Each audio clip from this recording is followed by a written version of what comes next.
started. I remember, like, first of all, I know you from like past 2 years now, more than 2 years, and I didn't know this about you. Like, so wow, new information. And also, like in 2017, I think one of my cousin, like very little cousin, he came to me and he said something like, "Baji, like there's this thing called Bitcoin, and you should like look into it and stuff like that." And I had read about cryptocurrency that it's used in the dark web and only criminals use it, so that their transactions are not scammed, and you could hire like a hit list like hitman. And so I scolded him. I told his mom that he's looking at the wrong stuff. Oh my god, like poor cousin, like but um so like, I came into NFTs first and then crypto, which is very weird. But then also like you said that you learned your lessons early, right? Also like we are again seeing Indian exchanges, India's outlook towards crypto is again similar to what it was in 2018. So, see, everybody, of course, like we're going to talk about how like crypto and NFTs is just not like a money making machine, and it's just like whatever you put your money in, it's just gonna. Sometimes it happens like that. Like a lot of times it happens like that, but then also after the 2021, 2022 bull run, like 2021 actually, the NFT bull run, when things started coming down, as you said, like everything looks like really rosy when the waves happening, when the bull runs there, everybody's making money. But then as that stopped, right, and NFT started dumping, like a lot of projects started dumping. So everybody started saying that NFTs are a scam. JPEG traders are they live in Delulu, right? They are in delusion. But then nobody talks about how NFTs are like life changing.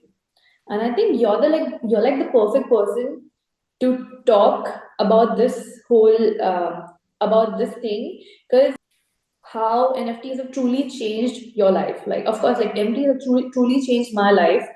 But so, because you were a part of such a huge project, like the Bored Ape Yacht Club, the biggest project of NFTs of the last bull run.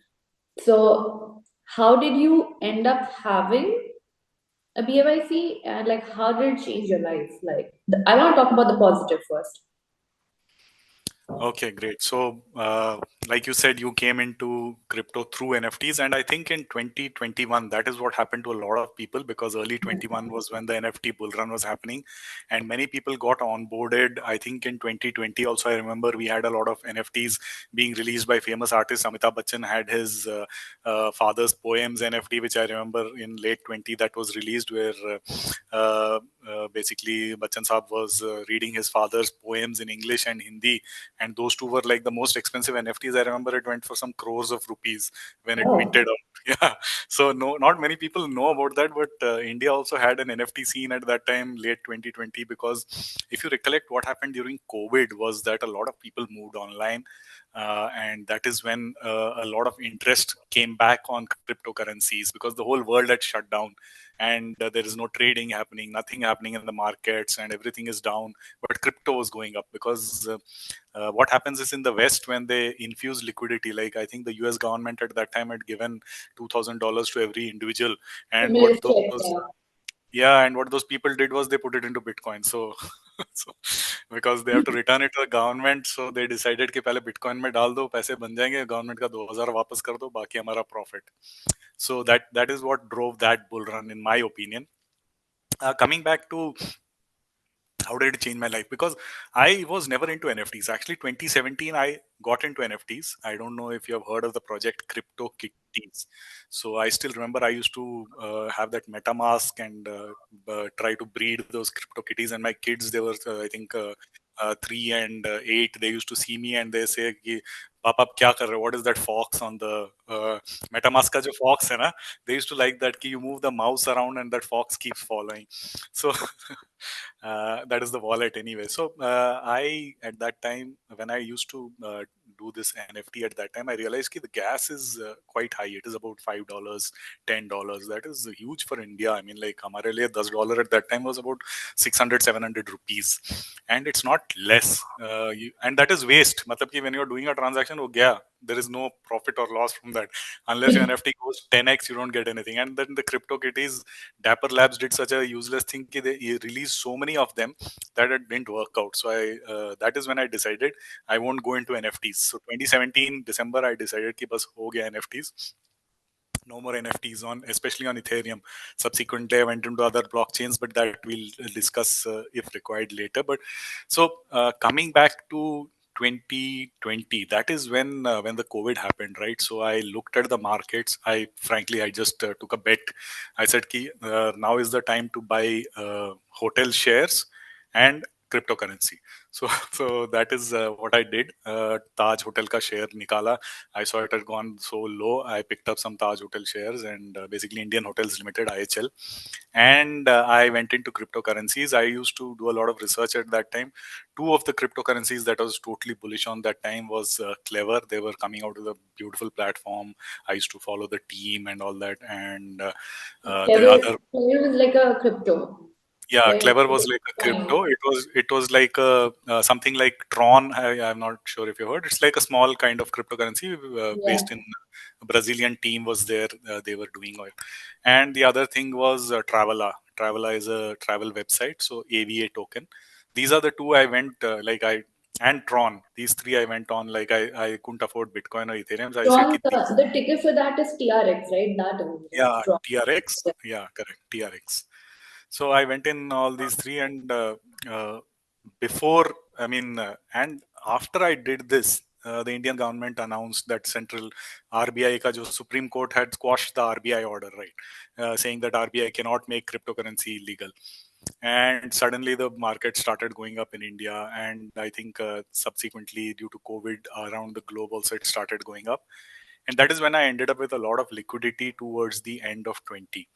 It went up, came down, and because before that I never had the money to invest in Ethereum NFTs.